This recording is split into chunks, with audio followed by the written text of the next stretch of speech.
Lifers Podcast. Get with it or get forgotten. Welcome all you lifers out there. This is the Lifers Podcast. It's my first time doing it, so it goes let's make it interesting. My name is Josh. Of course, we have our other fellow lifer here, Kev. Yes, sir. And our special guest today is one of my good friends, Mikey Conlon, who's an amateur MMA fighter fighting out of here in Orlando at a Fusion XL gym, who have some heavy hitters out of the UFC, and Mike Perry, Jacare, and Ben Saunders. And today we just covered the UFC, anything MMA, mainly the May 9th card, 249. And we had some interesting takes, and I really hope you enjoy. So Yes, tune in. Yes, sir. Enjoy the listen. What's up, Mikey? Welcome. Welcome to the Lifers Pod. These four walls. Right. I don't mind it though. Being a gamer and watching TV series, this is kind of relaxing to me. But at the same token, I got to get up and work out a little bit more. All right. I eat about 20 pounds, but I'm gonna experience two different quarantines. The first one, eating whatever I want and snacking for years worth of not snacking, and then I think I'm gonna really push myself, lose all this weight, and I'm in a weight loss challenge right now, so I gotta start taking it serious and win some serious money. And who do you have there? Who's this guest on your lap right now? Showing us no love, just like totally looking away, uninterested. Brody, say hi. Brody, look. Is that Kobe? His name's Brody. Oh, I was about to freak out.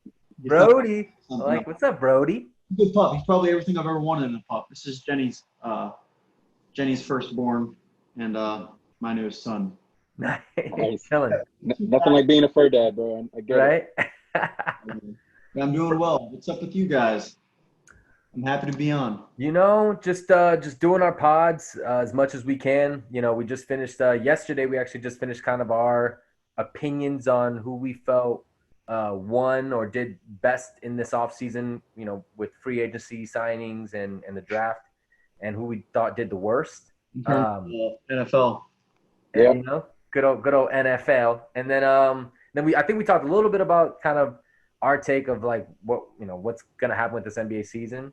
That might have been after we were done recording, but yeah, man. I mean, why I wanted to bring you on is one, because you're that dude, bro. You're my guy.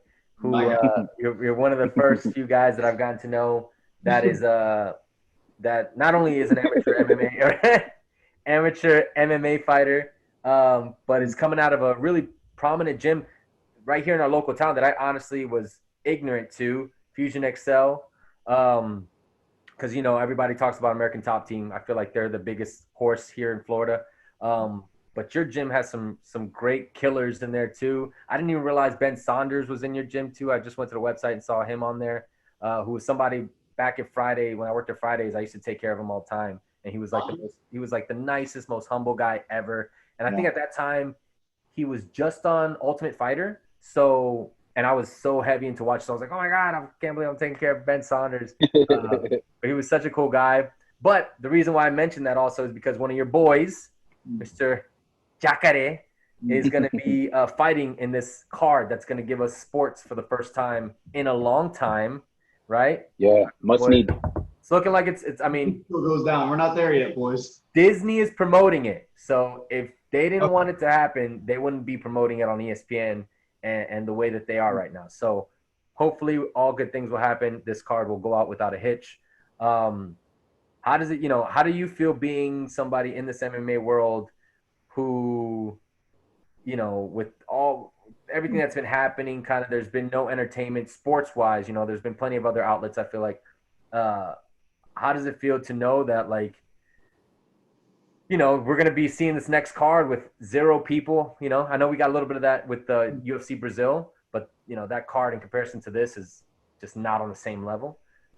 What do you think? How do you feel about this card coming up? And that UFC Brazil card was honestly really good. It was good. It was good. It was really good. You're right. I thought Kevin Lee was going to win. I didn't realize Oliveira was on that much of a tear. I kind of stopped paying attention to his career. Sorry. Attention span for a certain amount of. I pay attention to everybody, but like every single fight is a certain amount of fighters. Yeah. Hard to kind of it's hard to keep up with MMA when it's UFC, Bellator, ONE FC, and then the regional circuit, and then the amateur circuit. Yep. Invictus and on. Yep. You know, I got to keep my own landscape going. I mean, I've been out of the game for a little bit, but I still got a hit list. Yeah. All right. And I don't think that they can really hurt me too much. So I like those odds. But dude, it was awesome. I mean, the no fans in the stands, that was a very bold move by Dana White. Everything went through. The UFC crew ran it in an amazing way. A little bit of a backstory to this upcoming UFC 249. I think it was March 9th, maybe March 10th, somewhere around that range. Wait. I'll probably say a little late March. Sorry, excuse me. Combat Night, which is a local MMA scene for pros and amateurs. They rotate between 4, about to be 5 different Florida shows. So Duval's, Jacksonville. They have Orlando. They just opened up Tampa. There's Fort Lauderdale and Miami or Broward County. So they rotate all those cities and they run multiple shows a year. They had the only MMA event during the pandemic, before the lockdown kind of thing happened. Maybe Brazil happened first. I'm not sure. It was within a week or two of each other. Because I remember the Brazil was around my brother's birthday, which was March 14th. So maybe a week or two later. Okay. Yeah, I think that's what kind of opened the gates to Jacksonville being the primary destination. I remember, and I know the CEO to Combat Night. He comes to train at Fusion a lot. His name's Mitch Chamali. The guy's super humble, super giving. Like, the guy's amazing. He runs and does so much for local MMA, and like he should have a shot at working for the UFC in Jacksonville. If anyone knows how to do it, it's him within the Florida scene, in my opinion. But so a little bit of that's a little bit of backstory to why it's Jacksonville. And I think the WWE kind of opened those floodgates. Yeah, they did. Even more so. It's kind of cool that it's placed on that big of an importance. Because growing up, I loved WWE. Who did, man? Who was your favorite? Real quick, who was your favorite? As a kid, man, I liked a few of them. Randy Orton. I liked John Cena, throwback. I liked Stone Cold, The Rock. Yeah. I don't know why I stopped watching it. It was very entertaining for me. I just kind of weaned off and did other things. And then, I mean, without getting too much into my story, a bunch of bullies in high school started watching MMA, started wrestling. Confidence went up. I enjoyed the whole fighting thing. It started with GSP, for me, to be honest. GSP, legend. First, like, UFC countdown I watched. I'm like, this is kind of cool. The time before that was Brock Lesnar and Randy Couture. That was live. That was aired on live TV, or at least it was a replay. And I remember watching it. I'm like, what the hell? I think that was on Spike. It was when it was still on Spike. Yeah. Dude, he's a bully, bro. Randy Couture's not. But if you just think about it, I mean, with Brock Lesnar having massive hands, he probably hits hard. He's obviously a great wrestler. If he just worked on his striking, he could have done a sprawl and brawl for his career, or he could have just dominated people on the ground. Like, if he focused on jiu-jitsu and wrestling, or used wrestling in like boxing, or wrestling in Muay Thai, to be honest. He just broadened his skills, and I think he's just way into himself. Didn't think he had to train as hard. Well, I'm sure. And I mean, they talk about, obviously, people were at that time too juicing a little bit more. USADA wasn't as heavy. It wasn't as prominent. So I think once he realized he couldn't maybe juice as much, there's a reason why he hasn't fought. He didn't decide to come back and fight Cormier. That's you saw what happened with Kane. Cormier would do it worse. So not as fast, but definitely. Yeah. So I mean, I think Brock was good for what the UFC needed at that time too, which was a really prominent, just a new face for the heavyweight division at that time, and he came and brought a lot of gusto to that division. But now, I mean, unfortunately, you look at the heavyweight division now, and it's not as flashy as you would like to think. Obviously, look at Stipe. I mean, no one's talked about a Stipe fight. Him defending his title, they're wondering if he's going to fight Cormier again. What's going to happen with that? And that's not happening. And then you have who else really? Kane's not fighting anymore, right? He retired. Jones is heavyweight, right? Jones is light heavyweight. Jones is light heavyweight. My bad. Who's coming back? Only Cain Velasquez got released from the WWE. He did. He got furloughed. So, He might want to. I mean, you know, it's just hard because now you see who's at the top of the heap. It's Stipe. It's he's fighting Ngannou. Ngannou. He's actually not that bad.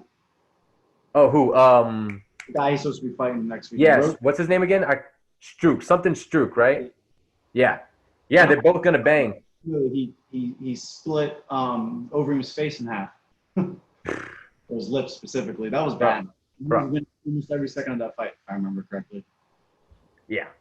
Going back to what you were saying, kind of what got you involved in MMA and combat sports and just martial arts in general. You mentioned, I feel like most times, like when I was a kid and I took Taekwondo years ago in like high school, a lot of it was one, my passion for like martial arts. I grew up watching all the Jackie Chan movies, you know, him just being this little guy doing all these things. And granted, stunt coordinating and actual fighting are two different things, obviously. But, you know, he was very highly trained in martial arts, almost as much as like what Jet Li was too. But Jet Li, unfortunately, got caught with the wire work. So, you know, fighting wise, no one really thought like, okay, this guy's going to just try to fight people. But he studied it. He was very skilled. It just on the same level of like Jackie Chan. Jackie Chan was doing things without wires, was putting his body on the line a lot more. So, but I digress. That's what kind of got me into it. Obviously, I was also a little bit of a hothead growing up, so I needed some sort of discipline, and that helped. Yeah, man. As a kid, it was bad. But for you, you mentioned the bullying aspect and kind of the confidence that it built for you. Where, if you can remember a time, like where was it that the switch kind of flipped for you, where you knew this is something you really were passionate about, this is something that you wanted to get into, that got you into wanting to be in the amateur circuit that you are in now? I'll answer that. I'll answer that question with a chain of stories. And as a kid, I remember my sophomore year.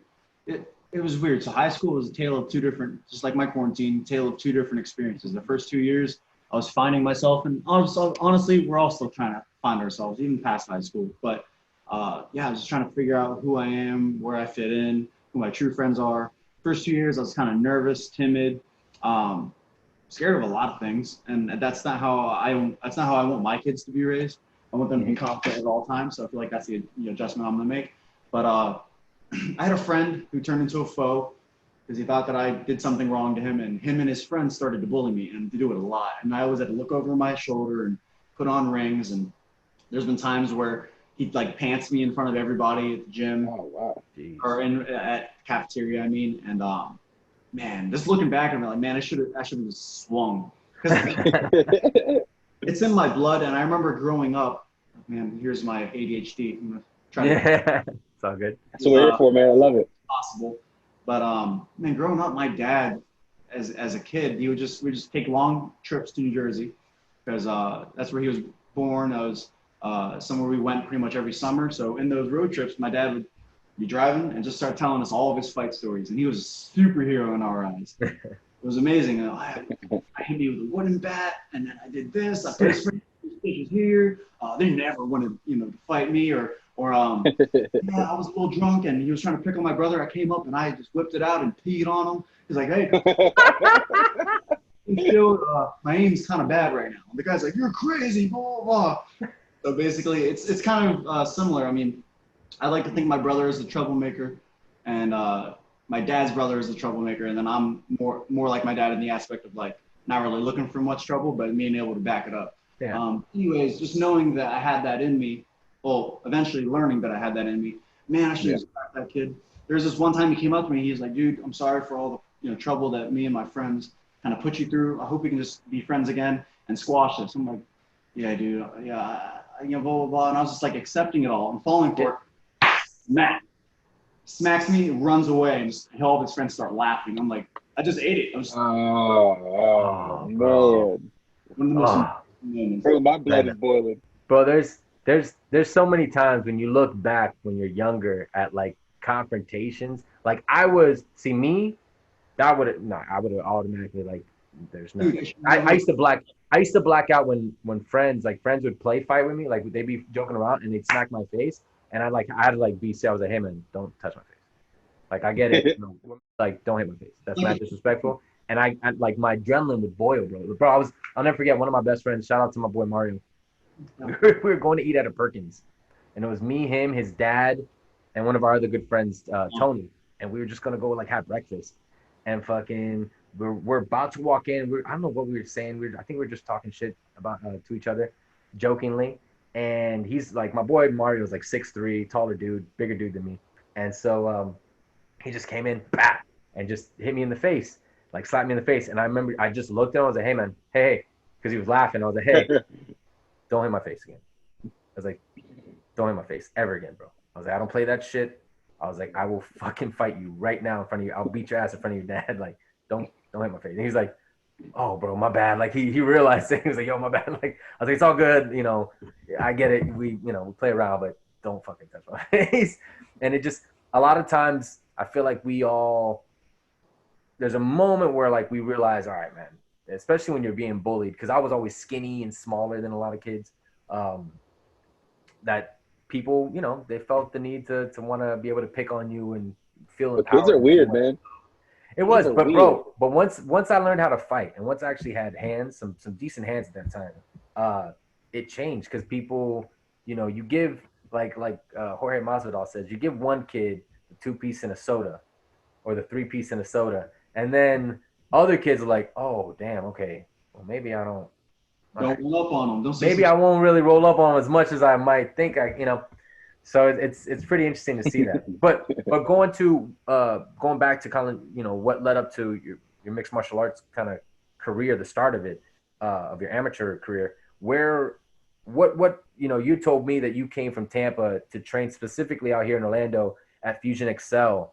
I believe you mentioned Julian Williams is a gentleman that really kind of brought you in, that also brought, I believe, even a guy like Jacare down to Orlando, to a Cowboy of all places. If you've ever been to the West Oaks Mall, which I believe is where the gym is at, it's a hallway of a mall, but what a great place to kind of have some a little bit of I guess an escape, so you don't have to worry about too many people being in there besides the people that need to be there.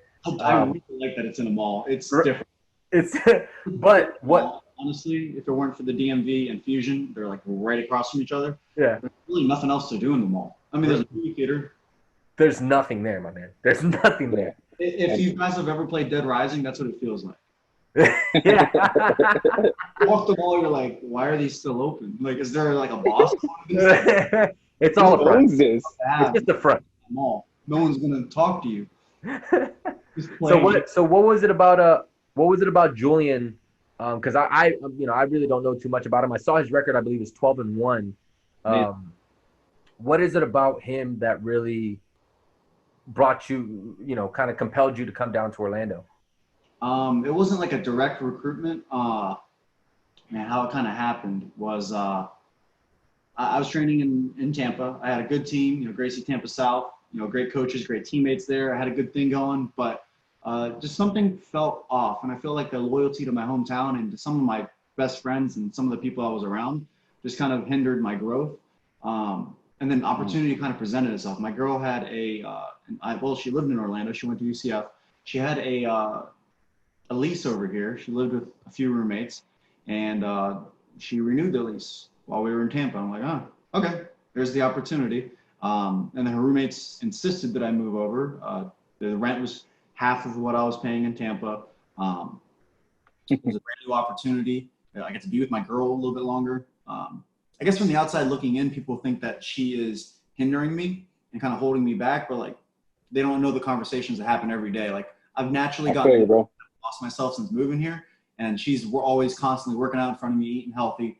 Hey, you want to work out with me? Every single day. So it's like it's choices at the end of the day that were made by me. But like I was saying, I'm trying to get back on track. Julian, he's special, man. I mean, I've had a lot of coaches, a lot of great coaches. But he has a different connection with his students. And I noticed that when I was visiting, because before I even thought about going to Fusion, before I even thought about moving to Orlando, it's been about a year now, but Mitch Chamale, the guy who runs Combat Night, also runs the Josh Saman Foundation. Josh Saman is an ex-UFC fighter. They made a foundation dedicated to him, and I think they have 4 quarters a year. They give tuition and they award a scholarship amateurs on the local scene. I was lucky to apply and be accepted, and I won the first quarter of 2019. So that's it was kind of like the focal point. I went to Fusion. I met Mitch. I met Julian. Mm-hmm. I think I sparred there randomly. Like one of the coaches at Gracie Tampa was like, "Hey, we're rounding up. Who are the real fighters around here? We're rounding up. We're gonna go to Fusion this Saturday." And I'm like, "I'll go." And I went. And if I were to tell you the lineup of the people I sparred back to back to back, there's this guy. His name's Mike Davis. He's in the UFC now. Keep an eye out for him. He's actually fighting in the next 2 weeks. The guy is. He's the guy you told me about, right? You showed me some of the videos. Maybe. No. I think no. I'm talking. That's a completely different featherweight. We'll get into him. Okay. Later. All right. He goes by Beast Boy, right? Mike Davis, Beast Boy. Yeah, Beast Boy is he's pretty damn good. So he was my first round, and then I sparred another guy. His name's Lucas Alexander. At the time, we weren't cool yet. We're really cool now. The guy's probably the best striker I've ever been with. His name's Lucas. He's from Brazil. He's got he said he had like 100 kickboxing fights, and he honestly spars like it.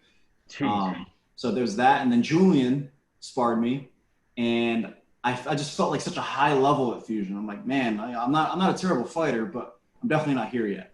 Yeah. And, I remember going with Julian. He's like, all right, because he always goes with the people that visit, so I think that's really cool. So we sparred, and he's like, all right, we're gonna go light, and he does this one move, and I don't think he was doing it to make me look bad, but he did it, and I can pull up the video and send it to you guys separately. But he was doing like robot 1, 2, 3 light kick, and then I fell on my butt. He was like, hey, and then he posted it right after. He's like, man, sorry, Mikey Conlon, whatever. I don't know. I told him I was gonna make the transition. You know, the opportunity presented itself. Literally, all of my bills were cut in half. So I'm like, why wouldn't I? So I made the move, and even though and nothing goes perfect, and it just goes to show that like adjusting to a new environment takes time. Like I would have loved to have hit the floodgates right away. You know, move to Orlando, have the perfect job, and be in perfect shape, and just get my MMA career back on track. But things didn't go that way. And at the end of the day, everything stems to my choices and my decisions. I'm not gonna beat myself over it, up over it, but it's exactly where I need to be. You know, I know what I need to do. In the last year that I've been here, I feel like I've grown exponentially as a martial artist and as a man, but I still am struggling with things that have held me back and are currently holding me back. So bro, you're still really young, man. I mean, what, you're 26, right? Yeah, officially 26. There you go, man. Hey, me too, man. Me too. No, you're still really young, and I think you've got so much potential ahead of you, so many things ahead of you, and just like you said, you made the right moves. I mean, logically, you would want to be in a place where your spending is going to be cut in half. That's a huge aspect just for anybody. And then you add in the fact that you have an opportunity to what you felt like is an upgrade when it comes to your training, when it comes to what you're passionate and what your love is, which is mixed martial arts at this point. And you got that, and you get to be with your girl, and you get to enjoy these moments where, when we were going to go to work, you might not have had that time because we were going to be working these nights bartending. So it just, everything works out for a reason. So I'm glad you know that, though, because that's good, because not a lot of people know that. And some people get down in the dumps because things change for them and they don't know how to adapt. And I think if anything, combat sports will teach you, or sports in general, actually, is a little bit of humility and adaptability, which is, you're going to have to face some adversity, whether it be in the ring, on the court, on the field, in life in general. And what do you do with that adversity? Are you going to let it drown you, or you're going to tread water and get yourself out of that situation? So kudos to you, bro. I think you're doing pretty well. Yeah, and just to add something in there, I mean, I'm coming from an outside in. I've been lucky to just meet you, Mikey. So pleasure, man. And I think the biggest compliment anyone can have is, you're in a position where you're still chasing your dreams. I think it's the biggest compliment you can ever give someone is like, yeah, I'm still doing what I want. And a lot of people can't say that. So fucking good shit, man, for sure. So now that we've got a little bit of your backstory, the man, the myth, the legend, Mikey Conlon. Let's talk a little bit more about this card, right? Oh yes, let's get in it. This big money card that's going to be happening. I made a big statement Mikey, Put it on wax. I put something on wax where I felt like the pay-per-view vibes are going to be close to like what Khabib and Conor had. Because of the isolation? Because of the isolation, because so many people are going to be clamoring for something to watch.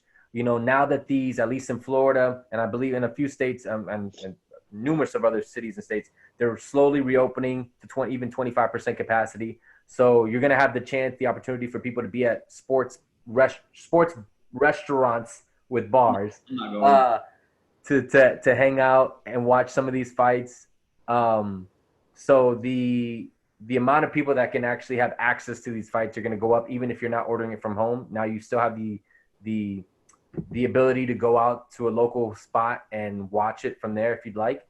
So I think it's going to hit close to those Conor Khabib numbers, close to like 1 million pay-per-view buys. Close. Look at his face. What do you think? What do you think? How much was Conor to be? 1.9? I think it was, yeah. I'll look it up while you give your. I think it's going to be like 1 point. Yeah, I think it was around that area. It's honestly like, if this wasn't an apocalypse, it's an absolutely stacked card, top to bottom. Yeah. And I'm going to pull it back up, and then they're having the following Wednesday, and then the following weekend. So I'll rat it off for you right now. So this is how the prelims alone, it's your boy Jacare versus Uriah Hall, right? That's the first card. That's the first fight on the prelim card, right? Then after that, it's Karate Hottie Michelle Waterson versus Carla Esparza, another one who's on a tear, I believe. Then after that, it's Verdum and Oleinik. I do not like Verdum, but he's going to win. Yeah. Oleinik's a good fighter, though. So you never know. Like 60 fights. And then to finish the prelims, it's Pettis versus Cowboy. Those are the prelims, right? I definitely want to talk about that one for sure. So those are prelims, and then you get to passed since their first one. It's been a while, but then you get to the main card, and I believe the main card starts off with Greg Hardy and DeCastro. It's whatever. Not to Greg Hardy. Yeah. They're trying. I was telling Kev that I feel like they're trying to build him up a little bit more until they can finally give him give him Derek Lewis and see how that works out. You know, just see how that two guys that bang.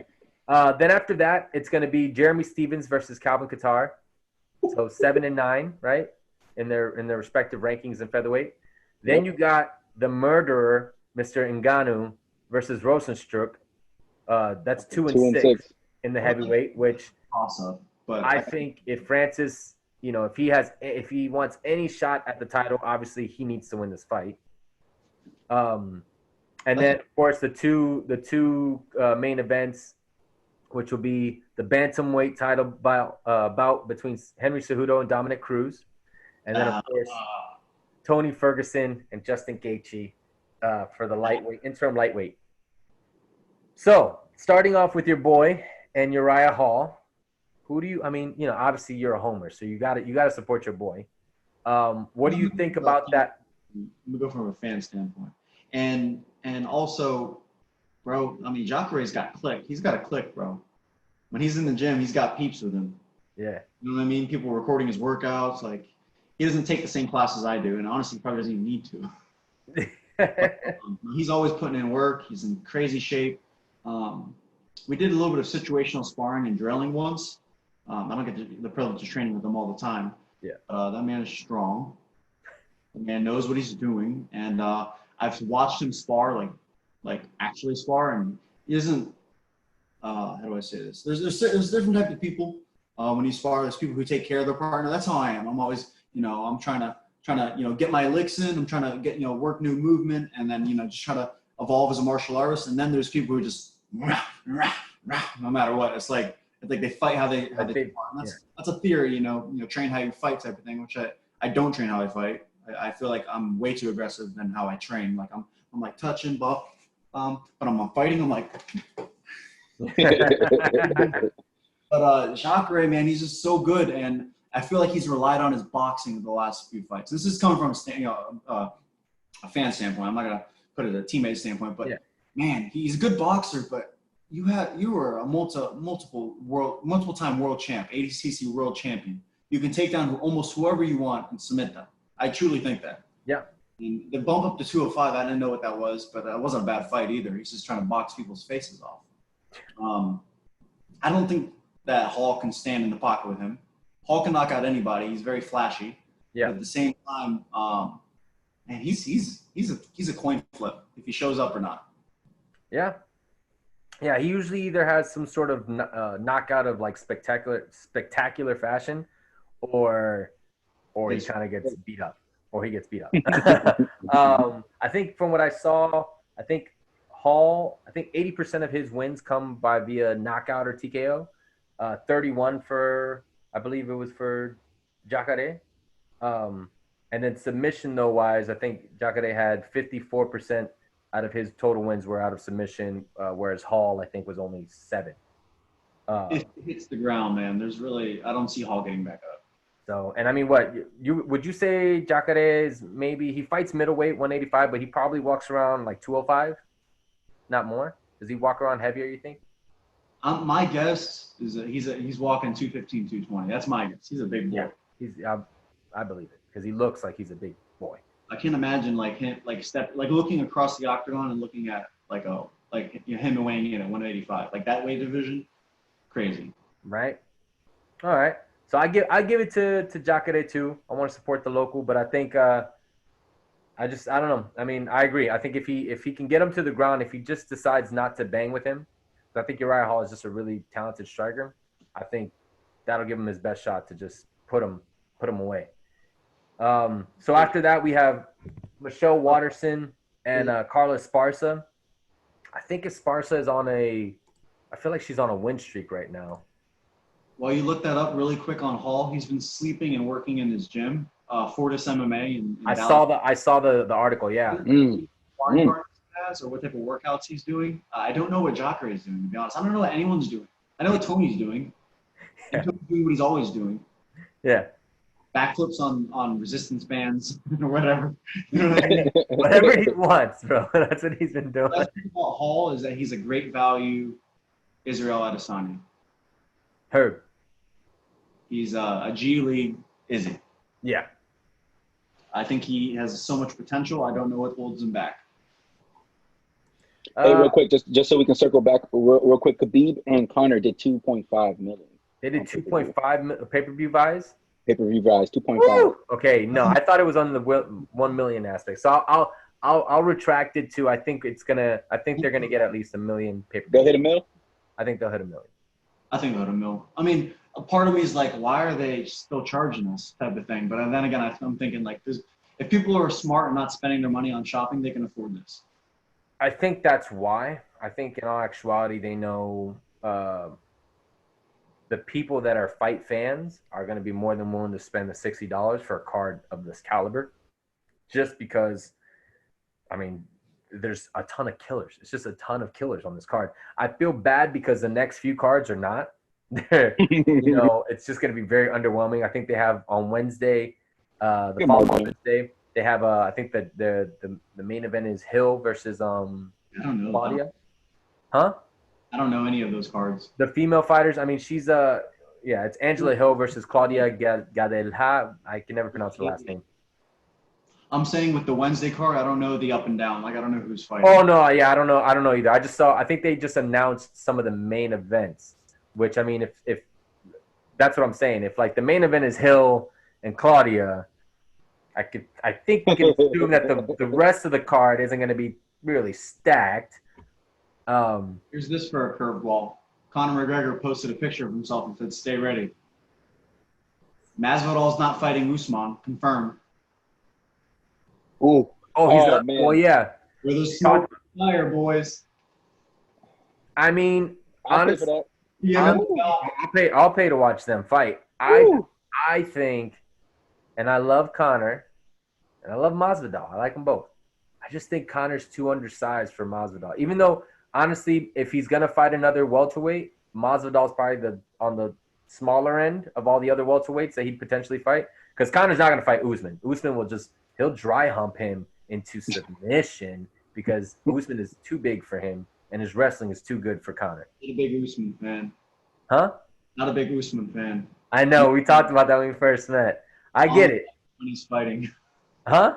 I mean, I like the Colby fight, but just in Colby general. fight was great. The Woodley fight was great too, man. He showed out because Woodley wasn't ready. Woodley, whatever was wrong with Woodley, he wasn't ready. And I'm a big. I'm a huge Woodley. I love Woodley. I thought, I like those guys coming out with Rufus, Pettis, and these boys all coming out of Wisconsin, but Woodley just wasn't. He wasn't prepared. Either he wasn't prepared or something was up. So we'll see. And we'll see what happens now because he was supposed to fight Leon Edwards, and now that's not going to happen. So that guy's on the tear too. He's been on tear. I think Woodley should fight Colby. Of course. I we think that's who we all want. I think they need to get that bout going, but we'll see if we'll you don't think the rematch ever happens? What happened? You don't think the rematch Usman versus Woodley ever happened? I think so, but because Woodley's had such a tumultuous relationship with Dana White, the UFC, I think he's gonna have to earn it. Like he's not gonna, because if that was insane to say that he's got to earn it when he fucking was a champion for so many. The problem is also he got dominated for 5 rounds, like just completely dominated. So I mean, it's like it's hard for the UFC to go like at least with the flash knockout, like what happened with Stipe and Cormier. Cormier, although planned out of that clinch, caught him with that right hook and dropped him, and it was a wrap. But at least with something like that, you could say, hey, he got caught. He got caught. Unfortunately, with Woodley, it was a whooping. Like it's crazy because what sucked was if you followed Woodley's career, if you've seen his fights coming even out of Bellator into the UFC, the guy's wrestling was just on another level with these welterweights. Like, I mean, the comparison, he was trying to make his mark for GSP and for one of the greatest welterweights. He was trying to show that, hey, I can be just as good as this guy was, if not maybe better. At least that was his aspirations, I feel like, which is, I mean, I feel like he was making his way. There were starting to be bigger names that he could have taken that could have shown that he was that guy. I think if he would have beat Usman in the fashion that I thought he was going to beat him, because I thought he was going to out-wrestle Usman and just put the work on him, put the hurt on him, and it was not. I was completely wrong about that, at least for that fight. He would have solidified himself as being one of the greatest welterweights, at least of this era, because just the guys that he had fought. I mean, the fact that he fought Wonderboy twice and was able to drop Wonderboy, which before Pettis, no one had ever really dropped Wonderboy. Wonderboy was this kind of puzzle, this striking puzzle that no one could figure out really. And Woodley twice was able to put a hurt on him. So it's crazy to see that now this guy's kind of him. I mean, some of these greats that I think are going to be considered Hall of Famers in the UFC are not fighting, or not even, there's no even talks about them fighting anybody, which would be Tyron obviously had Leon, but before that, really there was nobody. Stipe, they're talking about Cormier, but I think they're hoping that Francis Ngannou goes on the tear so they can get at least that rematch done if they can't get Cormier back in for the fight with Stipe. I'll Cormier before I fight Francis. He should. Well, I think Cormier wants that for his retirement too. I think he wants to get it and then retire, which will be weird because then the belt's going to be vacant again. So most likely it'll be who? It'll be Francis, and then it can't be Stipe again, right? If that happens. So I think UFC has to figure out the minutia of like, if this person just for the same reason of the reason why GSP talked about it, why GSP and Khabib might not ever happen, as much as I would love to watch that, is because the UFC knows that they would be taking a huge risk that if they fight for a title. My biggest thing would be I think they should just do like an exhibition fight to see who's the best grappler, who's the best fighter, and that's it. But takes him down. Huh? I think Khabib takes him down. Think so? It's I'm such a Khabib like rider. 55. Khabib walks around 90. Same thing with Tony. Tony's like 200. Those are big boys. Yeah. I mean, but what is GSP walks around like 210, probably 200, right? Maybe more, because he can't. I don't see GSP getting down to 155. No. I just don't see that happening. So they would have to fight like at a catch weight because I don't see Khabib going all the way up to or going to 170 and feeling comfortable and strong in 170. There's stories of Khabib throwing around multiple-time national champion Ed Ruth when he comes to AKA. Oh. And that Khabib can wrestle with anybody, type of thing. That I believe. I believe. Chael Sonnen's talked about that before. He didn't name names, but he had mentioned, I think him and actually Josh Thompson, when Josh Thompson, who was on Rogan's podcast, was talking about the same thing. They both said similar, like, we can't name names, but we've seen him wrestle with multiple state champion wrestlers and and just ragdoll him. I'm curious to see because, I mean, it's just the two of the best grapplers, I think, of recent time right now. To go at it would be amazing. But talking about ADD and all that stuff from before, we kind of sidetracked from the so Waterson, Esparza, I haven't watched too many of. I mean, I've seen probably more Michelle's fights than I have Esparza's, and she's hot. They're both beautiful women, actually. But I like Michelle Waterson more. I like the karate hottie. So and she just came off that loss, I think, against oh my gosh. Was it, I don't know if it was Paige Van Zant or No, she wrecked Van Zant. No. she just fought one of her last fights, I believe she lost. I think it was not Andrade, not KK. I can't remember either. No, now I can't remember. But anyway, I think she needs this win. And I think Esparza's on a hot streak. I think the last fight she had was in Mexico, UFC Mexico, and she won that bout. So, but after that we have Verdum and Oleinik. I think Verdum. Who you got? I don't think it touches the ground. And even if it does, I think he out-grapples him. Oleinik's not a bad grappler, though. I actually was at a tournament he was at. Oleinik? Yeah, he went against my boy in a super fight, or for like absolute, which is like any weight, any skill level. And my boy really beat him. This is in Brazilian Jiu-Jitsu? Yeah, it's a jiu-jitsu tournament. Oh, Jiu-Jitsu tournament? Nice. In Sambo. So who do you have winning? Oh, definitely Verdum, yeah. I kind of. If it hits the ground, I think he can. Like, I think if it hits the ground, it's going to be Oleinik shooting. Okay. And I don't think he passes the guard, and if he does, he's gonna retain it and then throw up a triangle or an armbar. Who knows? Maybe his defense is good. I mean, Oleinik's got like 60-something fights. Maybe more. Let me see. What's their Verdum's not even ranked, is what's he? their rankings right now? It's Oleinik is 12, and then Verdum is not even ranked. Yeah. Okay. Since So it'll be a bigger gain for Verdum. So is that the one I put the money on? Last fight? What happened? Was Verdum's last fight Brown? It wasn't Kane. I know he fought after that. Nah, I'll check it out. But no, I'll check it out. But I think Yeah. we have the Cerrone and Pettis fight to talk about next. He's been out for like 2 years. Same thing with Dillashaw. Dillashaw's still out. Yeah, but that EPO killed him, bro. So we'll see. Pico Grant, bro. Sucks. But all right, so Verdum over Oleinik most likely, and then after that the last prelim before the main card starts, Pettis versus Cowboy.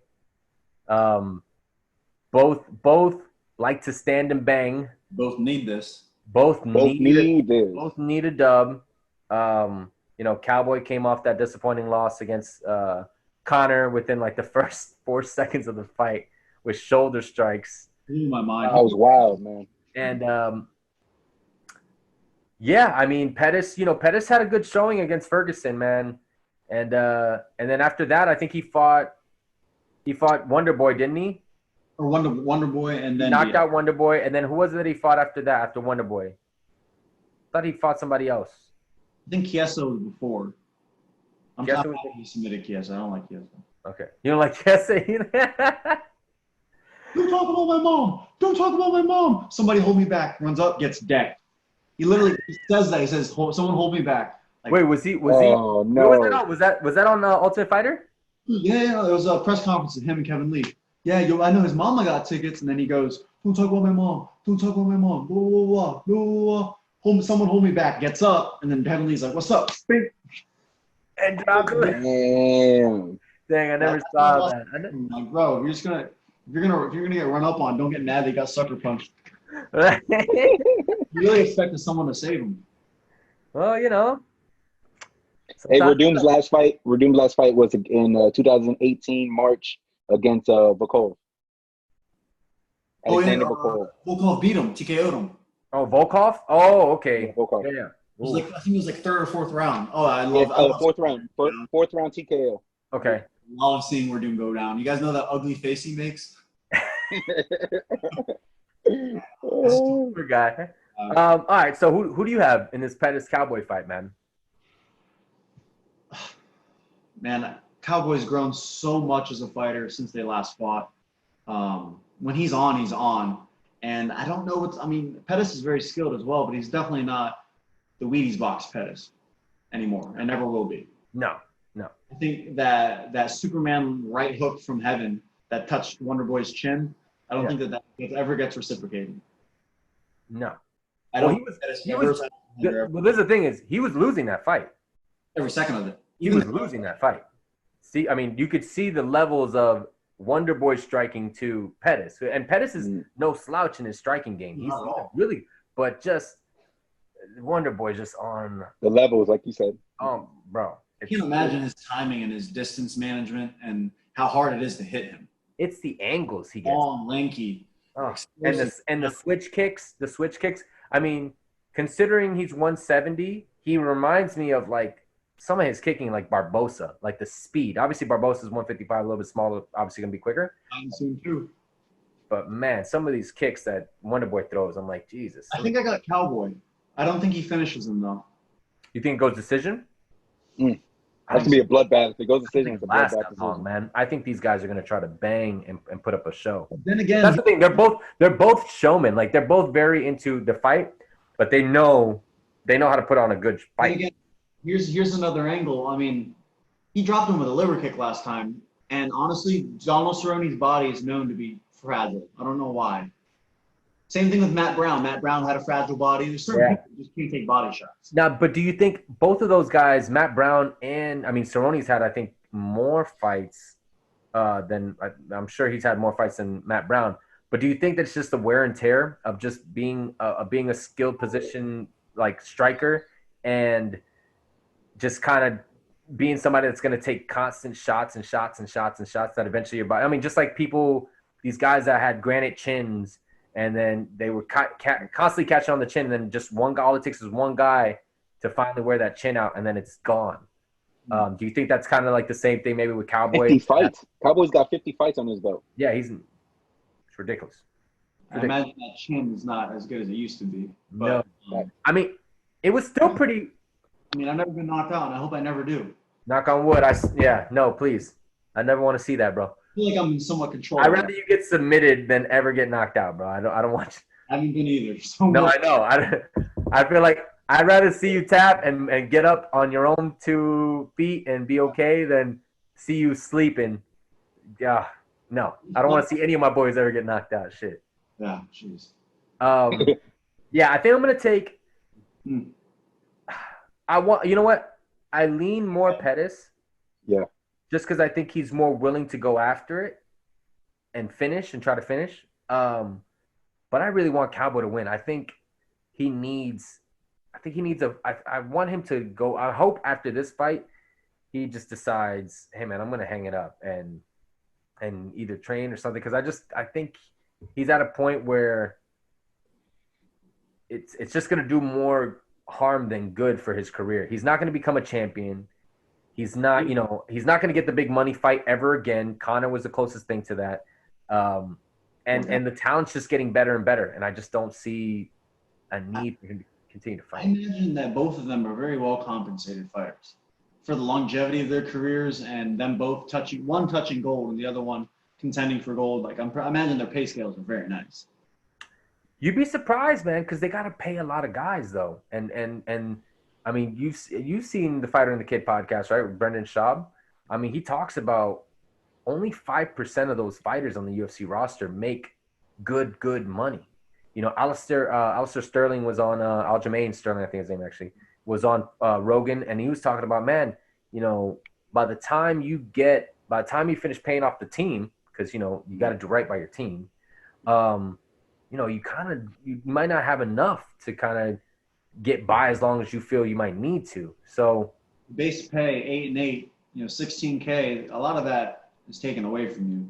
Taxes, paying your coaches, you know, the expenses of the camp, you know, getting your body down to that weight and the recovery. I mean, they'll probably see half of it. Yeah. Maybe. I mean, you know, as long as he's healthy, if you know, I guess I'll always be down to watch a Cowboy fight. I just feel, man, if he gets demolished in this fight, which I hope is not the case, I hope it's a good fight for both of them. You know, people are more. Dude, Cowboy wants to fight the next 3 events. Like, he wants to be the first fighter to fight 3 times in a week. That's what he's trying to do. No, he literally on record said that. I mean, I get it. He also said he was going to stand and bang with Conor McGregor. And he did. So, kind of. logically, he stood and they got not paid. sound when it comes to some of his logic that he's like, oh, I'm just going to stand and bang in there. It's like, well, are you? It was crazy that he lunged forward and that left, the sting of death, missed by a long shot, but he got kneed in the face. He came so heavy with that cross, like ended up being a flying knee. Yep. Crazy. Yep. I don't know. So I mean, I'm leaning towards Pettis a little bit. I think the person who has the most to gain from the fight would be Pettis, and the person who has most to lose is Pettis. Considering that if any one of those two have a chance to get a title fight again, it'd be Pettis over Donald. Are they fighting at 155? I didn't even look at the weight. I think 70. I don't think they're both fighting at 70 still. So you're right, Kev. If they are fighting at 170, Pettis is never going to get a title shot at 155 again. That's just no. Too many wrestlers. Huh? Too many wrestlers. Who did what? Yeah. Too many wrestlers. Oh yeah, for sure. Yeah. I mean, it's just not going to happen. And then 170, you know, he beat Wonder Boy. I feel like he fought somebody else at 170. I can't remember who it was. Can you check that for me, Kevin? Yeah, I got you. But his best shot at maybe title contention, which I don't see him ever being able to touch a guy like Usman again on the ground, because of his wrestling and just size. I think Pettis is a little bit of an undersized welterweight compared to somebody like an Usman. So, fun fact: did you know that it was in 2018? I don't remember what card, maybe UFC 220 something, when Tony pulled out with his knee injury against Khabib. Pettis was on that card, and Pettis was offered to fight instead of Akinta because I think he was ranked higher. I like Akinta, yeah. But they didn't offer him enough money, so he said no. Bro, we know how the fight would have gone, but you take that shot. You take the pay you're offered. He wanted to get paid because I think like you get a title fight. I think it's 100,000, 200,000. Like being in a title fight. If that's the case, that's a dumb move on his part. I know he did get offered the fight. I didn't realize that though. Yeah. Because it was him, Felder, and Akinta vying for that title shot. And Chiesa. He had like. Oh, you're right. He had the eye thing. You're right. You're right. Yeah. It was Felder, Max Holloway. That one dissolved really quick. Thank God that didn't happen. I like Max Holloway. I would have hated to see him get ragdolled for 5 rounds if it would have lasted that long. Thanks for trying to take it though. All right. You got. Yeah, let's keep going. So who are you taking, Pettis or Cowboy? Put it on wax. I got a pack of beer on Cowboy. There you go. Cowboy. Riding into the sunset. All right. Let's get real quick to the Greg Hardy. We don't have to really talk about it. So now we start with the main card. Greg Hardy's going to be that first. I think everybody – I don't even know who the other guy is, to be very honest. I don't know much about the other guys, I think they give him a gimme fight. It's so, give him the best opportunity to get a win and build his stature as a heavyweight. I would somebody like Derek Lewis. Give him an actual – somebody who's been ranked, somebody who's fought for the title, who's fought great caliber heavyweights, and see what he does against that. Because Derek Lewis ain't gonna wrestle him. He's gonna stand and bang.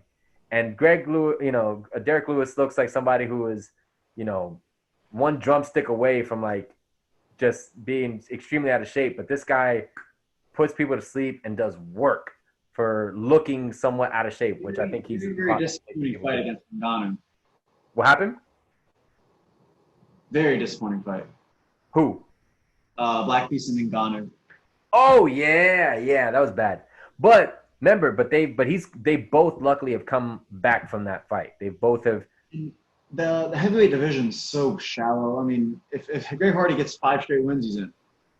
3 straight, maybe. For sure. Well, I think this would be his 4th fight. He's aggressive. I can appreciate that. Like he moves forward, he tries to put you out, but at the same time, he just lost to Volkov. I'm not sure if he fought after that. Yeah, he's 5-2 right now. He lost to Volkov? Yeah, okay. That was his last fight. I didn't realize he fought Volkov. That's true. Taking that, but I think Volkov's still up there too. He's a dark horse for sure. Yeah. Hey, Castro is 6-0 at the moment. Versus Greg Hardy's 5-2. 6-0, you said? Yeah. I think the last couple guys though he's fought besides Volkov, like the first few fights he had were like you get like 200% puncher's chance as a heavyweight. Yeah. I'll give it to Greg Hardy because I think unfortunately for him, people are still paying attention to watch him lose because of everything that's happened with his allegations and all the domestic violence issues. But hey, man, if he can get another string of wins going, he'll have an opportunity to fight higher tier fighters. So, all right, after that is I think it's let's see here. Got Jeremy Stephens versus Calvin Kattar. Calvin Kattar. Jeremy Stephens is so scary. His highlight reel is ridiculous, and he hits like a truck. I'm a huge Jeremy Stephens fan. My favorite journeyman, for sure. For sure. I'm gonna lean Jeremy Stephens. I just think he's got one of the more likable styles ever. I mean, I haven't seen any. I don't think I've seen much of Calvin Kattar, honestly. He's a savage. That I can remember, at least off the top of my head. He fights Zabit. I'm not sure if that went through. Who? Kattar. I don't know. I don't think so. What was the question? I think Kattar beat Lamas. I'm trying to think. You guys have to pull up his record, but Kattar is legit. I'm good right now. Yeah. Did he fight? I mean, if he fought Zabit, obviously he lost because Zabit's on a win streak right now. Yeah, I don't think Zabit's ever. He lost to Zabit on a unanimous decision. Okay. Was that the last fight that Zabit fought? Yep. Okay. So I saw that fight. Yeah. Zabit is something else. And Kattar, I think, actually gave him his best, the most difficult fight for Zabit. I think he brought the most challenges to. And they fought in Russia too. Yeah, to Zabit's game. That's but I don't know. I know Jeremy Stephens more. I've seen more of his fights. I like his fighting style, and I'm gonna lean more Jeremy Stephens. For sure. What do we got next? We got Francis Ngannou. We got Francis Ngannou versus Rosenstruck. I'm not even trying to pronounce it. Francis Ngannou winning. I'm going Ngannou easy. He's a murderer. This guy. I mean, it's a toss-up, really. But he was literally I believe he was a sand miner in Cameroon. Like that's what he did. He moved fucking bricks of sand, and fought barehanded on the side. He probably got compensated for a full day and did like 2 hours of work because legit. His work efficiency was like. Oh my god. I think that's easy. I think it's gonna be Ngannou, and he's gonna put his lights out. Hey, there's a fun fact. Ngannou holds the record for the most powerful punch.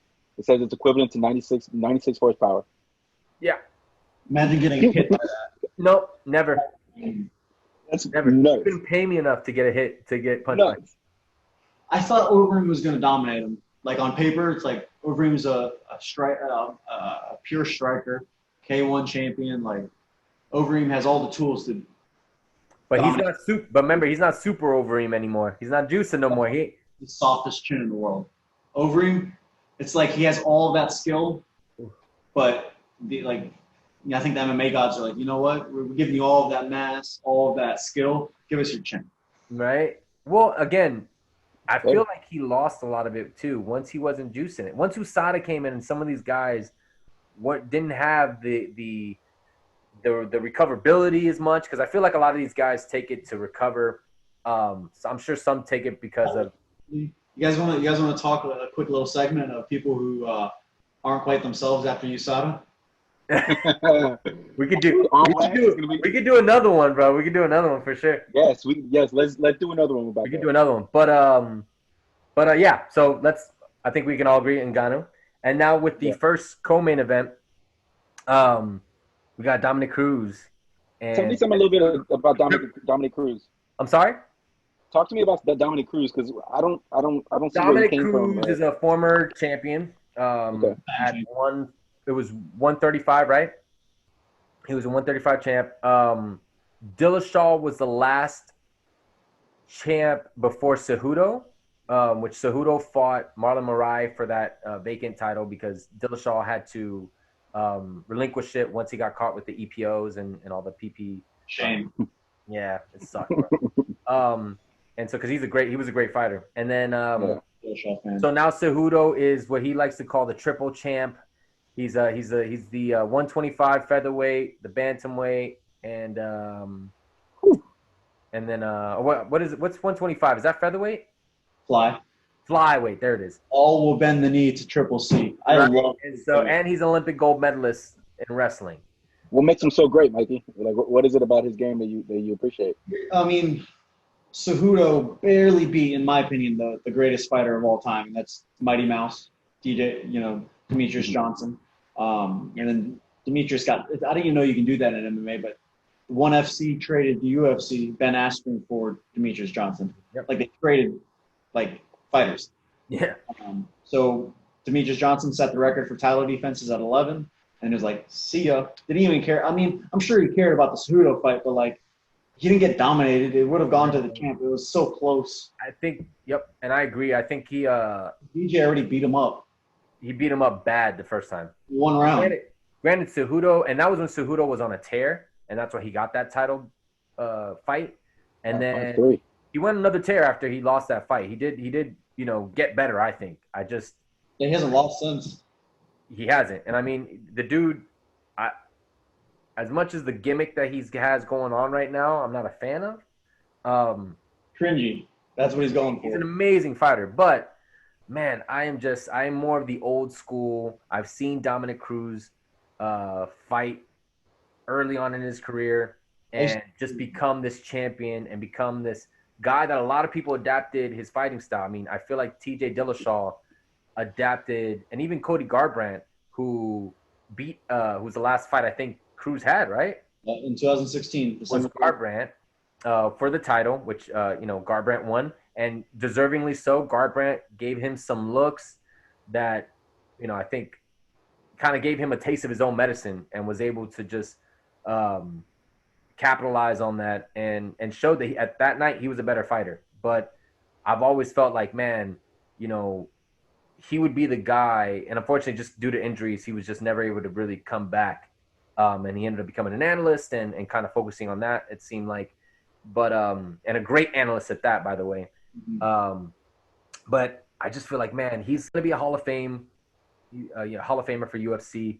I just feel if anybody can figure out the Cejudo puzzle right now, which, people thought Marlon Moraes, he looked great in that first round, and then unfortunately he gassed out. It seemed like he just put everything into trying to put away Henry Cejudo.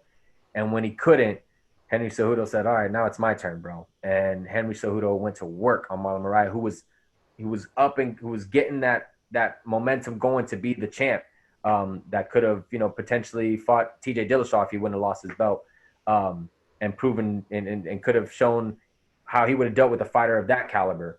So, I mean, I think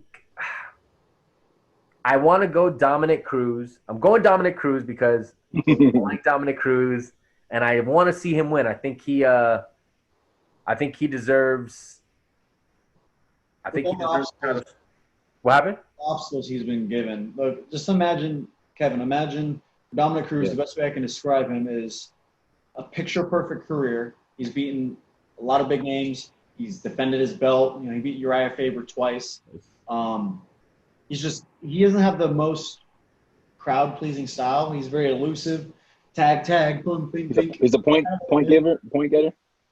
Yeah, I wouldn't even say that he point fights, but he's very calculated with his movement. Yes. And he's hard to hit. You know, you can't knock somebody out if you can't hit him. Yeah. So I used to hate his style growing up, but he's just super successful career. He can retire now, and he's a legend.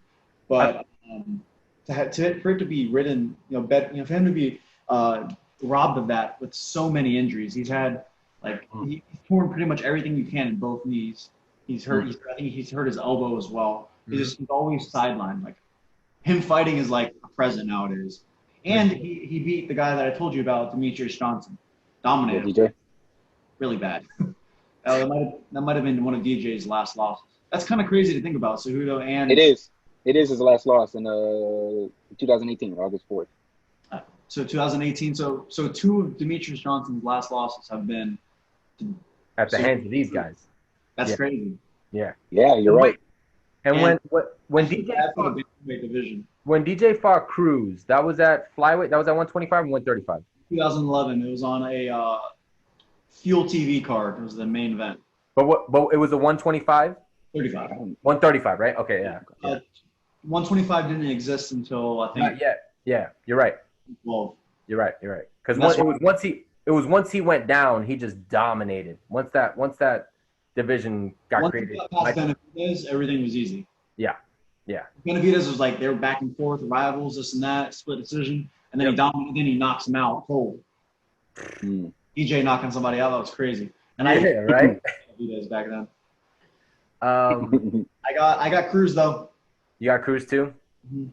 I mean, I feel like I can't pick against you guys. No, I mean, bro, it's. I think either way, it's going to be a really, really good fight. I feel like Dominick Cruz to me reminds me a little bit of what GSP was doing, which I feel like at one point in GSP's career, GSP knew he didn't have to have the most exciting fights. He had to win. His whole thing is, I need to win. I'm defending my title. I need to win. My game is grappling. I can strike pretty well, but if I take you down, I'm going to pummel you. I'm just going to do work on the ground on you. And so that's what he worked on. And, I feel like a lot of people do get disappointed with the wrestling, especially now that Jorge Masvidal has brought such a negative light to what he calls crotch sniffing, which is, people trying to shoot all the time. He's like, yeah, you got these guys trying to sniff crotches and grind up on each other, which I can see why it's not maybe the most entertaining fights. But if you see the ground game and if you understand a little bit of the ground game, and I'm by no means, I did a little bit of wrestling in high school, not much, to be honest. I never did Brazilian Jiu-Jitsu, unfortunately, which I'd love to. So, Mikey, I need to talk to you about that later. But when you see it so many times and you see some of these transitions and you see some of these guys, I mean, even like Damian Maia and Ben Askren, both really known for their ground game, for their grappling. When you saw some of their transitions on the ground, you see some of their transitions to side control, to getting back control, to then, making sure that they could adjust so they don't get caught by this high level grappler, one being a wrestler, one being a Brazilian Jiu-Jitsu artist. I mean, it's for me, it's so captivating because I'm like, fuck, like you just don't know. All it takes is one. It's almost like when you see guys striking and you just see like all it takes is one guy to maybe lean this way or not, or not parry this punch or whatever, and just get caught. It's the same with the scrap. All it takes is maybe not having your hip in this certain area to be able to, get this guy off your back, or having wrist control, or having the head, in your chest. Whatever the case is, all it takes sometimes is just one mistake for them to just get this submission on you, and it's a wrap. And now I feel like that's what happened with Ben Askren, unfortunately. And so Dominick Cruz, although him and Cejudo, I don't think it's not going to be a grappling match, but you're going to see a lot of the ground game, a lot of the wrestling, and a guy who's an Olympic caliber wrestler in Cejudo, and a guy who's maybe more experienced with the mixed martial arts wrestling, but who has angle striking that can just get you from any which way. He might not put your lights out, but he's going to let you know that he's tagging you, and you're going to realize he's tagging you every time because he's got some phenomenal angles when it comes to his striking in Cruz. So, the main event. All right. We got Tony Ferg and Justin Gaethje. right? Woo. I am a huge Khabib dick rider. I love me some Khabib. Send location, right? I love me some Khabib. I know you're a huge Tony Ferguson guy. I actually, as much as I love Khabib, I feel like I equally love Tony Ferg. Again, I hate to say it's a gimmick because I think he naturally is just a weird dude. A weird dude. He's just a weird dude. Right? He does some shit you're like, why? But like most geniuses, like, you know how they're just crazy? Like, I think that's him. He's a genius when it comes to the things that he does in the octagon. Like, you know, Pettis, going back to Pettis had that beautiful knockout off Henderson coming off from the WC, coming off the freaking fence and kicking him in the face. And, you know, people were like, you know, who would have thought to do something like that? Tony Ferguson is the guy that would do something like that. Tony Ferguson is the guy that will literally do the okie doke, wind up, and then hit you with the jab right in front. Like, he just does things. He does spinning back elbows all the time. He's a fighter. Out of nowhere. Just, yeah. And he's willing to break dance, bro. Whenever you see him get rocked, this man will roll. He rolls. In the Pettis fight, Pettis hit him just flush, dropped him, and you just see him just roll. He's just rolling along, like doing these little rolls in the freaking octagon, getting out of harm's way, but still pushing the pace. Like, that's the thing. Even when he's hurt, he'll kind of collect himself. He'll go back a little bit, but then he'll come back and put the pace right back on his opponent. So in a fight where he's known for doing that, and he's going against a guy who's known for constantly coming forward, who does not back down, who loves striking. I mean, I got my bro. So I didn't realize too, Gaethje's only lost 2 fights. I thought he lost more, but he's only lost 2 fights. He was winning both of those fights, or could have won. And he's 85% of his wins have come by knockout, TKO, right? To Tony's 48, which still is not bad. That's almost half of his fights have come by knockout for Tony. 32% of Tony's wins have come by submission. Makes sense. He's a black belt in jiu-jitsu. Shout out to Eddie Bravo, the conspiracy theorist. Comes out of that 10th Planet black belt gym out there in California. And then 20% of decisions for T-Ferg and 10 for Gaethje. And only 5% submission wins for Gaethje, obviously.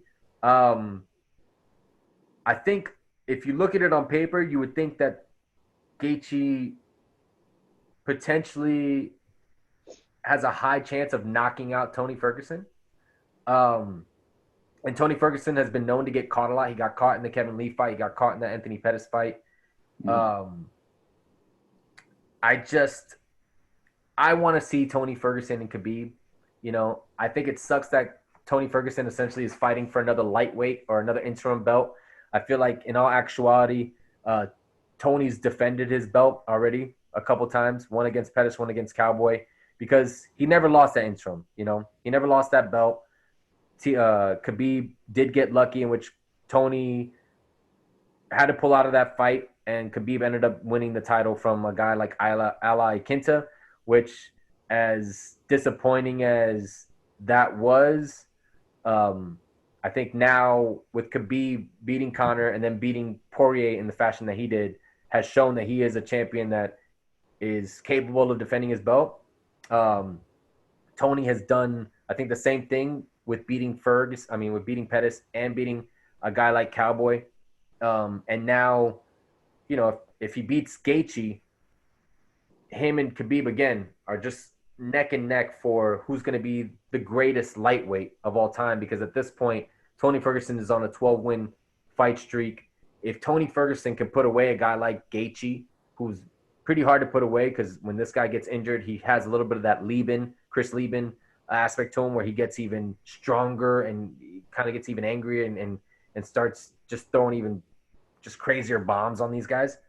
I just don't see Tony Ferguson losing. I think he's just a guy that just has too many tools to lose. I think my biggest fear would be just a knockout is really the only way that you're going to be able to have this guy stop pushing the pace. Yeah, because even if he gets hurt, he's still gonna push the pace. The endurance that Tony Ferguson has is on another level. It's just unheard of. So that's kind of just my take. Mikey, what do you think, Mikey? Yeah.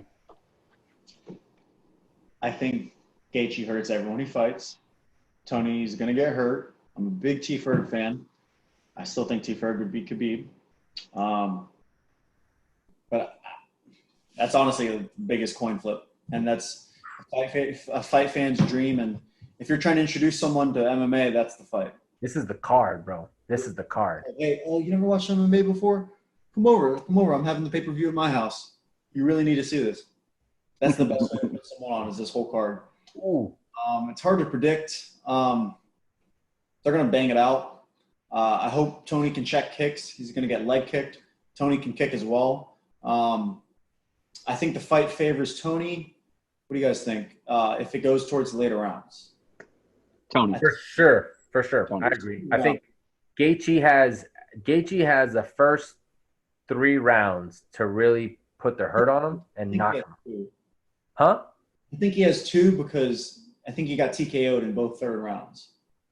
In the third round of the Eddie Alvarez fight, and I think the second round of the Poirier, maybe the third. So I think that he kind of goes low. Okay. But he sustains such a high volume, throws power into pretty much every strike, and I don't know. I mean, he might crack Tony, and it might just be a dog fight. But I feel like he's learned since those losses to not blow his wad in the first 2 rounds anymore. He's definitely evolved, and he's putting people out in the first round. He put Cowboy out in the first round. And that was a toss-up fight for me too. Yeah. You know, because Cowboy has the potential. Everyone he's ever fought, he had the potential to beat. Now I was looking up on UFC's website. You know, they have some of their stats. That's where I got my stats today. So Tony Ferguson has a 42% takedown accuracy, right? So 42% of the times he's taken down his opponent when he's decided to, right? For Gaethje, they didn't even have a number. They what does didn't that mean? 0. So I don't know if such a decorated wrestler. I don't get it. Right? So I don't know if it's because he literally has never taken anybody down, if that was a mistake on the UFC's part. I feel like in any of the fights that I've seen Gaethje in, I don't think I've ever seen him take anybody down. I've never seen him on top. I've never even seen him on his back, I don't think. Yeah. So I'm curious for you, again, you see guys like Yoel Romero, and this point, Justin Gaethje, that come from such a decorated wrestling background. Yoel Romero was what, a silver medalist? He lost, I believe, Cael Sanderson, the greatest wrestler of all time. Right. And he silver medalist in Olympic wrestling for Yoel. Gaethje, I mean, I don't know how many state championships he's won as a wrestler. Division I. I think it's ridiculous. But he comes from a family of wrestling. Here's the thing, Tony's a wrestler too. People don't know that. Yeah, that's what I'm saying. Him and Kevin Lee were on the same wrestling team in was it Arizona State? Who? Him and Kevin Lee. Tony Ferguson and Kevin Lee used to wrestle together.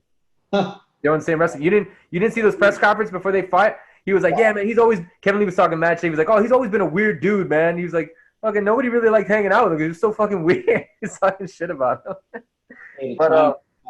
But I'm wondering, what's your take on why maybe some of these decorated wrestlers don't wrestle in MMA? What is money? Are they bored? Yeah. Look at it like this: Justin Gaethje, John Fitch. Who would you rather watch?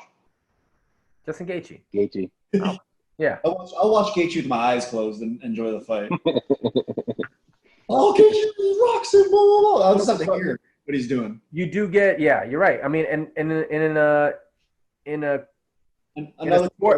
sport where like you get bonuses for having fight of the night or submission or knockouts, it's never, hey, the best ground and pound, right? It's like, isn't that Khabib? Didn't you just define Khabib though, and he still managed to be who he is? Khabib has an aura to him though, because his ground and pound is devastating. It is. And he's on you, outposition you. I feel like he's actually wrapping you up, taking away one of your 4 bases, and then pounding you. And he's known, which is why him and T-Ferg is such a great matchup, because Khabib is known for wearing out guys. He gets you to the fence. He puts you down and lets you get back up. He'll let you get back up on your own accord, but with all his body weight on top of you. And then the moment you get up and you feel like, oh, I'm up, he puts you right back down and has you do that over and over. And you'll notice that if you look back at the Conor fight, he did that to him. And then just works his way up. He like a little snake. He wraps your legs up and he just starts shimmying up on you and then just starts peppering you and smashing you until, I mean, if you watch that Michael Johnson fight, you know, he loves talking shit. He's like, give up. It's my time. Like he's just like, no, but that's exactly why I want Ferguson to win, because I want to see that fight. Like I think it's a fan fight at that point. Fight fans are dying for that fight. It seems like a cursed fight at this point. I mean, literally a pandemic. 7 times? How many times have they tried? There's a fifth time it's gotten canceled. So if they book it again, it'll be the 6th time that they booked this fight. Here's the thing. Justin is in perfect position to screw everything up. Yep. Because if he wins, he gets Khabib. If he loses, Tony gets Khabib. And honestly, Conor might get Khabib, and I hate that. Yeah. No. Think about it. I mean, Khabib doesn't fight until the fall. Bro, and what I love about Khabib, right? So Khabib got a lot of shit about supposedly running from this fight. I don't think that's the case. I don't think a guy like Khabib runs from anything. I just don't think it's in his nature. I don't think it's in his culture to run away from anything. I think he fly back to Russia. What happened? For the fight. Well, he was in Dubai. Remember, he was in Dubai, and then when he was in Dubai, because he was told that the fight was in Dubai. So he went to Dubai and started training out there. And then they were saying how okay, the fight might not be in Dubai anymore. We're not sure. So when he found out, okay, well, now I don't know where the fight's going to be. I'm going to go home. I'm going to go home. And when they decide, they'll let me know, and I'll go there. I was told, and I read an article that he was in California and then flew to Dubai 2 weeks before the fight. Like it was like clear, like they didn't have the location yet, and he flew there anyways. Oh no! From what his camp was saying was, Dana White had given him the inclination that the fight was going to be in Dubai, and he ended up going over there, and then ended up going to Russia, most likely to be with his family. He's like, I'm not gonna fucking get stuck here in Dubai. Fuck this shit, and ended up going to Russia, and ended up getting stuck out there, which is unfortunate. It sucks. I mean, just really think about it.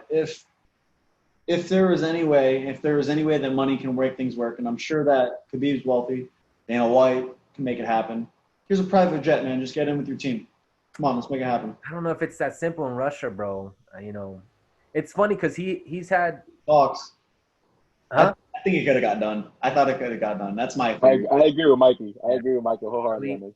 I don't know, bro. I think if he really wanted to do it, there's no way that it wouldn't be stopped. Like, let's just say Conor was stuck in Ireland. They're getting him over there. There's nothing stopping him. Yeah, but that's different. You're talking about Ireland and Russia, my man. You're talking about Putin and whoever the prime minister of Ireland is, bro. Like, I'm sure, bro, if anything, if Putin wanted to make that happen, Putin could have made that happen. I don't know, because granted also. He's probably like, next time. It's not now. Well, what's crazy is, I mean, from what I read years ago, like Dagestan and Russia have had kind of a weird relationship with each other. Like, you know, they haven't been on the best terms. And there was such a big, you know, uproar about when Conor was with Putin, because a lot of people looked at that as like, oh, that's kind of like him trying to, you know, kind of have a slap in the face to Khabib, knowing that, you know, Khabib's family hasn't been, I guess, in the best terms with Putin. And then sure enough, when he won the title, Putin ended up sitting down with, or Khabib ended up sitting down with Putin, with his dad, which I don't know how much is like, if Putin says, hey, we're going to meet up, you say, okay. Like, I don't know if you say, no, absolutely not. Like, I think you say, oh yeah, okay, I'll meet up. Like, let you know what my schedule is like. You know what I'm saying? So, but I don't know. I just don't see a guy like him feeling the need to run away. And also when there's no location, what's the point in waiting for something that you're honestly not sure if it's even going to happen? Like, if he has the opportunity to be with his family and during a pandemic, and when there's no fight in the cards, because as much as they kept saying this fight was going to happen, there was no actual, like, no one was 100% sure that it was going to happen. As much as I thought for sure it was going to happen, once ESPN stepped in and Disney was like, nah, it's not going to happen in April anymore, I was like, oh, shit, well then this might not ever happen until everything's cleared up. So, yeah, I don't know. That's just my take. But I think ultimately, you're right. Gaethje has the key to just blow up this whole thing in everybody's face. I'm hoping he doesn't. Gaethje and Khabib would still be an amazing fight, too, if they fought. But I hope it's T. Ferg. I think Gaethje has a very high percentage chance of beating Khabib. Because maybe he gets taken down a few times, you know, maybe round 1 or 2, 1.5. But if you're standing and trading with Tony or standing and trading with Gaethje, you're going to get hurt. And that's the facts for Khabib. I don't think that he can strike with them. So if that's not there, then that's it. I don't think he's going to. You know, he's not. I mean, look, you saw the respect he gave Conor. He didn't strike with him. He decided to in the 3rd round, which he lost. Conor. He caught him. He dropped him. He dropped him nasty. But he didn't. It's not like he was standing and banging with this guy. You know, he hit him with that. He's known for doing like that eagle punch where he looks down like he's gonna go for a takedown, and when these guys get ready to kind of sprawl, he comes in with the overhand right and just drops these guys. But yeah, man, I think T. Ferg's gonna win. I'm gonna say, I think it's gonna be by stoppage. I think doctor's cut. I think T. Ferg puts him away in the 4th. I think he puts him away in the 4th. I think it's gonna be a bloody mess like all his victims are. Yeah. I think he's gonna. I think Tony's gonna hit him with one of these elbows, and he's gonna cut him open, and that's gonna be the start of the end for Justin Gaethje. Because Gaethje's gonna fight regardless if he's bloodied up, obviously. But I like to think that Gaethje puts his head down a lot when he fights too, like swinging down. Does some of the one little snap down Darce, and he's done it before. Duck your head just a little bit, he'll snap. He calls it snap down city. Like literally, if you duck your head a little too low, at least for him to grab, throw you down, grab that Darce. And he's got such long arms, he can do it while standing. And huge hands. He has huge hands, bro. That's why I think even with the Khabib matchup, Khabib will shoot in. He'll get a takedown. You'll get 2 or 3. But let's just say you don't fully commit to the shot. There's a choke there at every single shot. Yeah. Like if you're on the fence, I mean, I think that kind of negates the guillotine or the Darce or the anaconda. But if you're in open space, you shoot, he sprawls you, catches you, or even catches your neck. Good luck, Khabib. But I'm sure they're drilling that. They have to be. Yeah, for sure. Well, I mean, if you know, Tony has fought other wrestlers. He didn't do it to Kevin Lee, and Kevin Lee took him down pretty easy. Oh yeah. You know what I'm saying? And Khabib is way better wrestler than Kevin Lee. Kevin Lee passed Tony's guard and then mounted him, but he was never in crazy danger. No. Well, he didn't notice. He got in those positions, and he never took advantage of those positions. Of course. If you notice when Khabib fights, he doesn't take mount. He'll take top half. Nope. He'll go. He'll put you in a crucifix before he does it. That's like He wants you to turn to give up your back, and then he'll go under and grab a wrist, and then put you against the fence. So you have one hand to guard your face. Yeah. The one arm's pinned, and the other one's hitting, and you're like this. Yeah. And he neutralizes it really well. He'll wrap up your legs by doing a figure 4 around the knees. Something that I'm not an expert at, but I've tried to emulate whenever I try to do MMA sparring. So if I have someone taken down, you like to put pressure towards their hips and pin them to the ground, and then whenever you can, you pick both of your legs to one side. You kind of hip, and then you insert a leg, and then figure 4, and then you try to go 2-on-1 on an arm, break their base, and you keep one of your arms grabbing the wrist. I like to grab like the meat of the hand right here. You have more control. It kind of hurts too. So like right here. Okay. And then you punch with the other hand, and then they're carrying your weight, and it's really problematic. And one of the best MMA grappling, or honestly, he's like, and it's my coach, Julian Williams, but the best MMA grappler around. It's what he prides himself on. He's amazing at it. You add some punches into jiu-jitsu role. He's a jiu-jitsu black belt, but you add some punches into that role, and it's a whole nother world. I remember the first time I went with him, he was making me punch myself. He was making me grab both my wrists. Was he really? Yeah, dude. Masvidal came to Fusion over the summer before he's been asked. Oh, really? Grappling, yeah. So he went with Julian, and it went how Julian's skills are, you know. But I mean, Jorge is an amazing grappler. You know, he comes out of a good camp for the American Top Team. You used to grapple Colby a bunch. But Julian's another level, man, and he's the biggest UFC snub. Now that Askren is in the UFC or was, it is now Julian Williams. People don't know. Wow. Where is he? Is he fighting for the UFC? He's never fought in the UFC. I don't know why he got a contract. I think he's like 37, 38, and I think that's the age against him. Is he really? Yeah. He doesn't look that old. Oh, and he's jacked. Well, he's black, right? And black don't crack, bro. Black people. Yeah, he's I think he's a D1 athlete too, track and field. So he looks good for his age, man. That's okay, awesome, man. Wait until you feel him. No, I hope I never do. I don't know. No. He's a good striker too. I'll go visit you. And but I ain't gonna roll with any of those guys, bro. I'll roll with you so we can just. Khabib has a special style, and I feel like Khabib can stay on top if he picks his opponents right. Just saying. I think Khabib's got only a few fights left in him. I think he wants Tony. I think he wants GSP if he can get him. Not going to. I know. And I don't think Conor deserves it, and I don't think Conor gets it.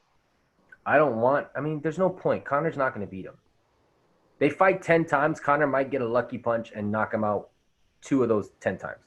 I just don't see – it's just the only person I see beating Khabib, and I wouldn't be mad, me being such a Khabib dick rider, would be Tony Ferguson. Because Tony Ferguson – I think it's those two. The main event we have going on, one of those two guys can beat Khabib. I think Gaethje can too, and Gaethje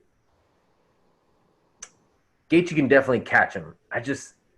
I think still his wrestling supersedes both Ferguson and Gaethje. Khabib's wrestling is just on another planet. I think Gaethje's striking, I think he has the best power out of out of those 3 striking wise.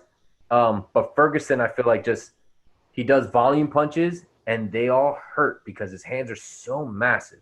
Like when he fought Cowboy, and he was just peppering him, bro. He was just hitting him with the jab, just tapping him, and would catch him every so often.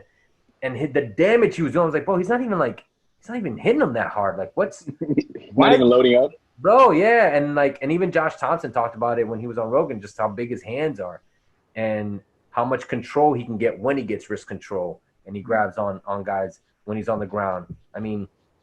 They're all so great in these different, in these different sections of their fight game.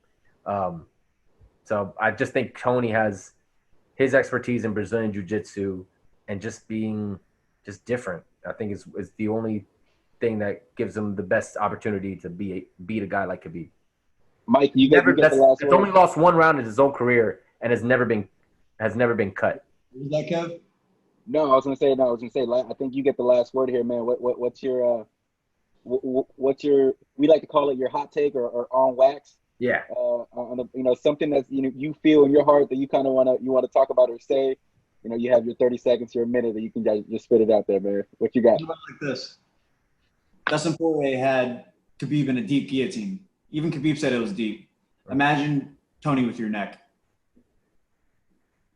I'm just. It's a good way to end. We've spoken about that, so you're right. It's definitely a 60-40 in my opinion, but we'll see. It's gonna be a good freaking card. We'll put a friendly bet when that fight actually happens. When it's actually gonna happen, we'll place a friendly bet, me and you. Let me know, you guys. Whatever liquor you're buying, I lose the bet. I'll buy it. Oh, we got you. And when that fight does get registered again for the 6th time, we'll get on another podcast and talk about it for sure. Yes, sir. I think this one was a lot longer than we expected. Thank you, lifers, for sticking with us and for listening to. Thank you, Mikey, man. Great to meet you. Mikey, I'm so happy to have you. Shout out to Fusion Excel for giving my boy an incredible opportunity and for continuing to give him an incredible opportunity. Good luck to Jacare. Good luck to all the fighters on May 9th. Sure, man. Mikey, please plug in anything. I know you're also a fellow gamer like me. You like to stream. tell the people what you're doing right now in quarantine time before we head out. I've been streaming a lot. My username is Pepper.Angus. We are currently live. I recorded everything. Everyone got to hang out and hear what you guys said. Love it. Didn't get your faces. I think I'll give it to them now. What's up? But yeah, man, I've been playing a lot of Call of Duty. I never thought I'd get into that. I was running a little bit of 2K. I'm running a tournament. If you can beat me, I'll give you a Team Conlon tank top on the house. Ooh. Hell yeah. See who's gonna oblige me for that. If you're on PS4 or Xbox, I have both. I don't mind playing either. And any new streamers, I like making new friends and playing with them as well. So that's what I'm doing. I'm doing Stimulus and Twitch. Hell yeah. All right. Love it, man. Pay me for this, Trump. Right. It's awesome to be here, guys. Seriously, thank you so much. Thank you, Mikey. Thank you for being on, brother. Thank you. Appreciate you. Nice to meet you. You too, my brother. Yes, Peace.